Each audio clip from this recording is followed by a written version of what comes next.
Le 29 janvier dernier, une famille de Louisville dans le Kentucky, qui venait y faire don de jouets, découvrait un chien très mal en point sur le parking d'un refuge local. Alertée, l'équipe de la Kentucky Humane Society l'avait aussitôt pris en charge. Bénévoles et vétérinaires avaient travaillé d'arrache-pied pour sauver le canidé, dont l'état de santé était très préoccupant. Squelettique et faible, Ethan remontait tout doucement la pente grâce à eux. Depuis, l'association donne régulièrement de ses nouvelles sur sa page Facebook. Le chien de 3 ans s'était remis à marcher, alors qu'il ne pouvait pas tenir sur ses pattes au moment de son sauvetage. Il a continué de gagner des forces et des kilogrammes.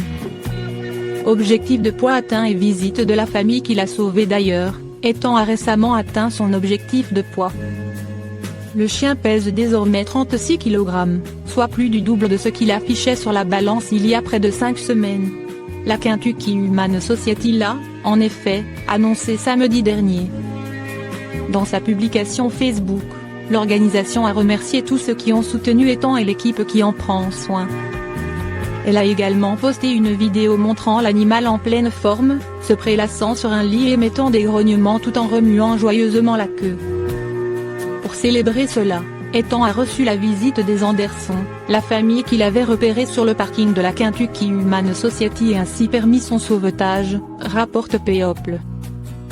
Tatum, le fils, qui avait été particulièrement bouleversé par son sort, a reçu de précieux cadeaux souvenirs de la part de l'association, notamment une carte de remerciement signée de la patte d'Ethan. Le garçon fêtait son 12e anniversaire il y a quelques jours. En Belgique, un conseil du bien-être propose l'interdiction de plusieurs races de chats. La Wallonie propose l'interdiction de plusieurs races de chats très à la mode, mais dont les caractéristiques physiques compromettent sévèrement leur santé. Oreilles recroquevillées, pattes courtes, absence de poils, la diversité des races rend certains chats et chiens toujours plus originaux. Mais cela est-il au détriment de leur santé? La Belgique, qui avait déjà pris des mesures en 2019 contre les races hybrides, a vu son Conseil wallon du bien-être animal rendre public des conclusions visant à mettre fin aux dérives des races d'animaux dites hypertypées. L'interdiction de 4 races. Le Conseil wallon du bien-être animal, qui est constitué d'experts, vétérinaires, associations de protection animale, représentants de la société civile etc., a publié un rapport afin d'interdire plusieurs races de chats. Les races concernées sont le Scottish Fold, le Munchkin, le Manx et le Twisty Cat. La raison serait que les caractéristiques de ces races proviendraient d'anomalies génétiques pouvant engendrer de graves problèmes de santé pour l'animal. Par exemple, les oreilles repliées du Scottish Fold, qui lui donnent cet air de chat si mignon, proviennent en fait d'une anomalie génétique responsable de graves lésions du cartilage. Les chats porteurs de cette mutation développent des problèmes au niveau de leurs articulations, les empêchant progressivement de se mouvoir du fait d'importantes douleurs. On parle d'ostéochondrodysplasie. Les pattes courtes du Munchkin et l'absence de queue du Manx, et du Cymric, sont elles aussi visées par cette interdiction. En effet, ces mutations génétiques sont létales pour les petits si les 2 parents sont porteurs du gène responsable de cette originalité physique.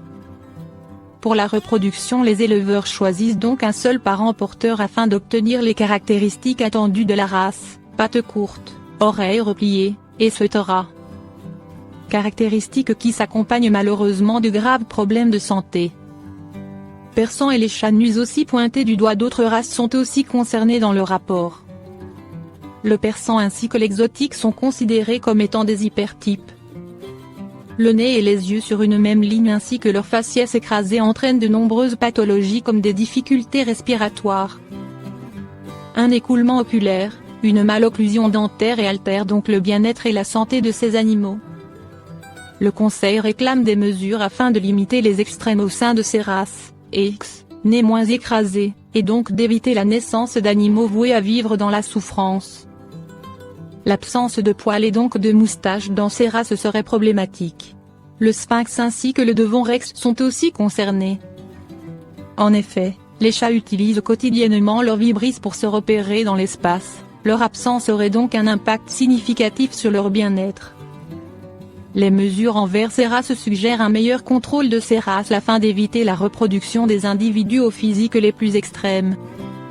Le rapport insiste aussi sur la nécessité de sensibiliser les propriétaires ainsi que les éleveurs aux problèmes de santé auxquels sont sujets ces animaux.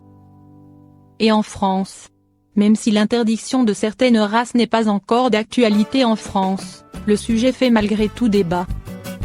La proposition de loi visant à améliorer le bien-être des animaux propose d'interdire les hypertypes, notamment dans les publicités afin de ne pas mettre en scène un animal de compagnie issu d'une sélection sur des critères esthétiques de nature à compromettre sa santé et son bien-être.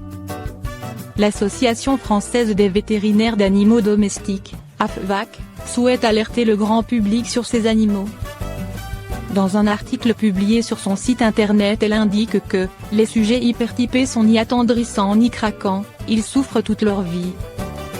Une manière de faire prendre conscience aux futurs propriétaires d'animaux domestiques, la nécessité de se tourner vers des animaux en bonne santé et dont le bien-être ne sera pas compromis par un effet de mode.